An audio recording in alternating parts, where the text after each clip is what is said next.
Itu punyaku. Kamu yang ambil duluan tanpa izin. Alah, jangan ngada-ngada. Aku yang dari awal udah pegang, kamu aja yang nggak terima. Cukup, kalian ini bersaudara, kenapa terus bertengkar? Soalnya Arya selalu mau menang sendiri, Bu. Kalian tahu tidak, pertengkaran ini mengingatkan ibu pada kisah masa lalu bangsa kita. Dulu, rakyat Aceh pun pernah berselisih, tetapi akhirnya bersatu menghadapi musuh yang jauh lebih besar, yaitu penjajah Belanda.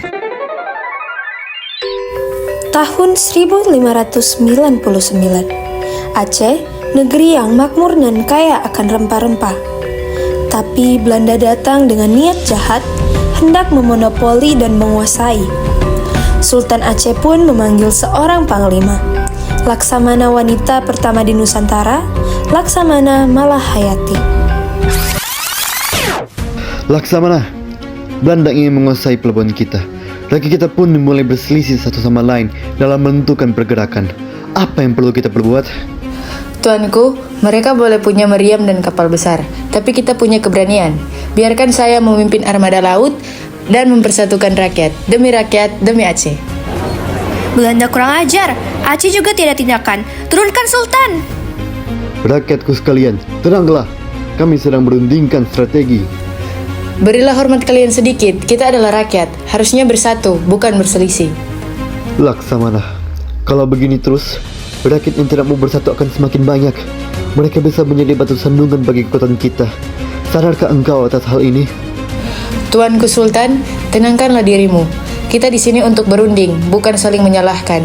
Bagaimana jika kita memfokuskan kekuatan kita untuk rakyat terlebih dahulu dan mengutamakan doa untuk mencapai persatuan dalam perlawanan? Sungguh baik idemu itu. Aku setuju. Jadi, Laksamana, laksanakanlah segera. Melalui perundingan tersebut, maka Malahayati dan Sultan Aceh kemudian mencapai kerjasama yang dapat menguntungkan baik dari pemerintah maupun rakyat Aceh. Malahayati kemudian membentuk armada perang Inong Balee yang terisi oleh para perempuan janda Aceh yang gagah berani. Namun, kemarahan rakyat yang berbeda pandangan masih belum bisa terbendung. Maka Malahayati mengumpulkan pasukan dan rakyat di geladak kapal Aceh untuk siap tempur. Saudara-saudaraku, jangan gentar, jangan gegabah dan terpecah. Kita berjuang untuk tanah air dan anak cucu kita. Kita adalah rakyat, harus saling bersatu demi kemenangan kita. Hidup Aceh, hidup tanah air! Setelah Malahayati meyakinkan semua orang, para rakyat kemudian tersadar bahwa perjuangan tidak bisa berlanjut jika mereka tidak bersatu. Mereka pun saling berdamai, di antaranya bahkan tak dapat membendung air mata mereka dan mulai mengucapkan takbir sebagai sumpah perjuangan. Rakyat bersatu, kami siap melawan. Tak lama kemudian, kapal Belanda mulai terlihat di cakrawala, melaju dengan kecepatan tinggi, menembus angin, siap menggempur armada Malahayati. That is Fort Aceh. Anval! Anval Aceh. Cornelis de Houtman, komandan armada perang sekaligus orang Belanda pertama yang menginjakkan kakinya ke Nusantara ini, menguatkan moral pasukan di kapalnya, tapi Malahayati dan pasukannya lebih lihai dalam hal keberanian spiritual. Mereka menunaikan sholat di geladak kapal sebelum menghantam musuh.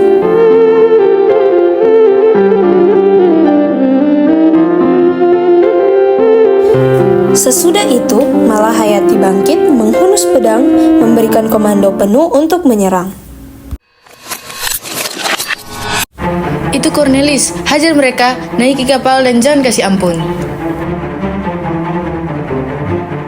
Meriam-meriam kapal, tembakan, dan hunusan pedang berdentum. Bau darah dan mesiu bertebaran.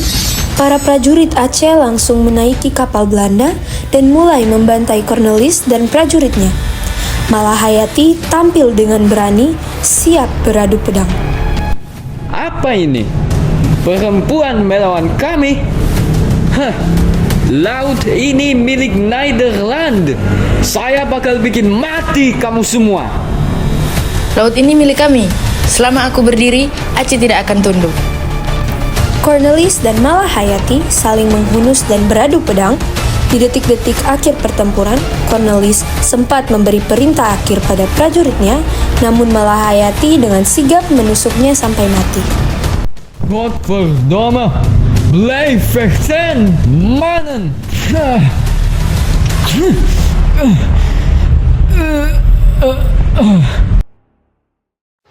Kemenangan, Belanda tumbang. Kemenangan ini milik rakyat. Inilah bukti, bila kita bersatu, tak ada musuh yang mampu mengalahkan kita. Allah melindungi kita. Laksamana? Jangan, mereka sudah menyerah. Biarkanlah mereka hidup. Lepaskan dan beri mereka pakaian, air dan makanan yang layak.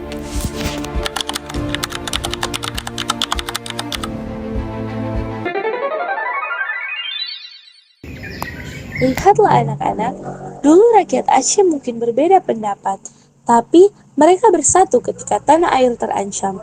Kalau Malahayati bisa menyatukan bangsanya melawan penjajah, kenapa kalian yang hanya bersaudara tidak bisa rukun? Maaf Arya, tadi aku egois. Iya, aku juga salah. Kita kan saudara, bukan musuh. Itulah nasionalisme. Cinta tanah air dimulai dari cinta keluarga, dari belajar rukun di rumah. Karena itu pula, Pancasila sebagai pemersatu bangsa, itu hakikatnya sudah ada sejak dahulu kala. Dengan itu pula, sikap takwa kepada Tuhan Yang Maha Esa, kemanusiaan yang saling terhubung dengan musyawarah adalah kunci dalam mencapai persatuan dan keadilan dalam kerukunan meskipun kita semua berbeda-beda.